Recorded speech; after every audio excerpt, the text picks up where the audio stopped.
Hello there, ladies and gentlemen, it's Dr. Phil here. I am still ridiculously crook, so I'm going to do stuff indoors. Now, what I am going to try is to emulate something that a guy has done who's a professional. I'm not, but he made himself a nice little silver cell. It was very elegant, very simple. So what am I going to do? I'm going to try and simplify it further. What have I got here? I've got some silver, probably. The way I made it was to forge the silver with borax and all that sort of stuff, but I'm not allowed to use a forge anymore because it exploded, caused facial injuries.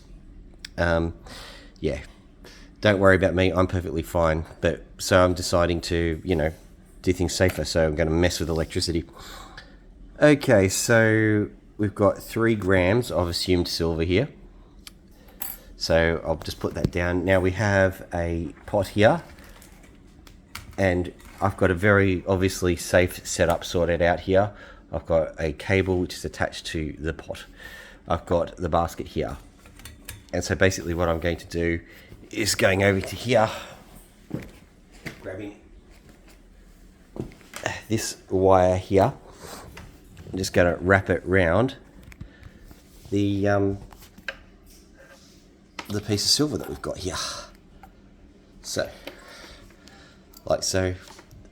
I'll try and keep it all in shot. No, I can't. I'll just wrap it and then show you.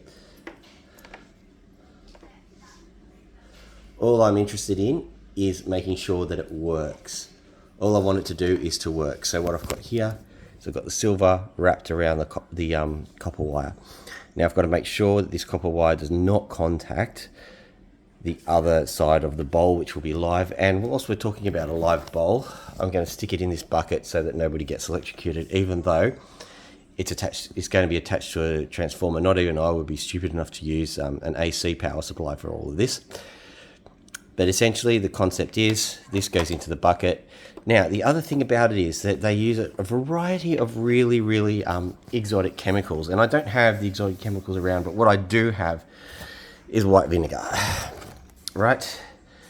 And I also have, in plentiful supply, guano.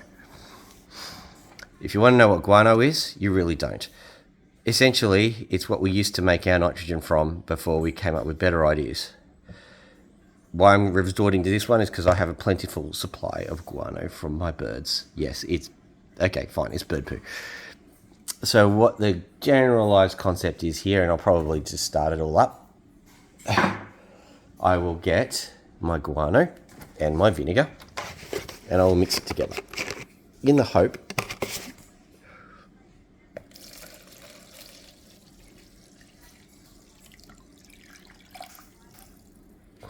that I'm going to make some kind of acid nitrate mixture. Now you see, I'm of the opinion that Le Chatelier's principle doesn't necessarily just tell you that equilibrium is being derived by stuff. It also tells you that it doesn't matter how stupid you are with stuff, stuff still happens. Now, I could be totally wrong about this. The yield might be ridiculously small, but you might be able to get a little bit of nitrate out of your guano.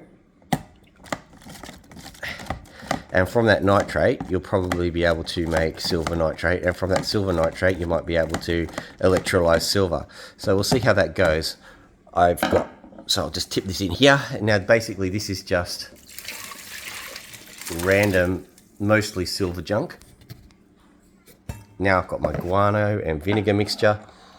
I'm going to take this outside because I have a feeling this is not going to make the house smell particularly good. But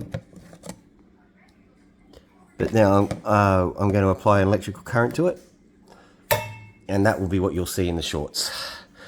But yeah, basically it's all pretty much ready now. Stick that on there, like so. I'll probably have to add some extra water to it.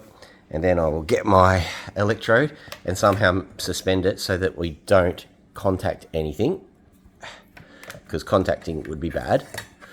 So it's in there like that. And then I'll let it fizz away for a couple of days and we'll see what happens. Tell me what you think the result's going to be. Dr. Phil out.